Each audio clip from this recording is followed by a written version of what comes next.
In today's video, I'm going to teach you how to create a blank Jira board. To get started, open Jira software in your browser and sign in with your Atlassian account. Once you're inside Jira, the first thing to understand is that Jira doesn't actually offer a completely blank board with nothing connected to it. Every board has to be tied to either a project or a saved filter. So when people say blank board, they usually mean a new board that you can customize from scratch after it's created.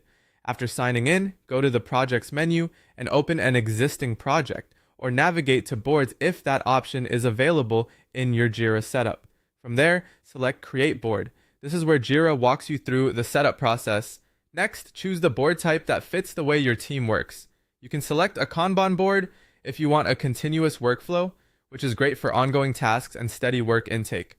Or you can choose a Scrum board if your team works in sprints and plans work in time-based cycles. Pick the option that matches your process, because this choice affects how the board is organized. After that, you'll create the board by choosing one of the available setup options. You can create the board from an existing project or create it from an existing save filter. Then enter a board name, select the project or save filter the board should use, and click Create. At this point, your board is ready to open. Once the board is created, open it and go into board settings. This is where you can make the board feel more like a clean custom workspace. You can configure the columns to match your workflow stages, set up swim lanes to organize issues visually, add quick filters for easier sorting, adjust the card layout, and if the option is available in your version of Jira, set working days as well. Taking a few minutes here can make the board much easier to use day to day.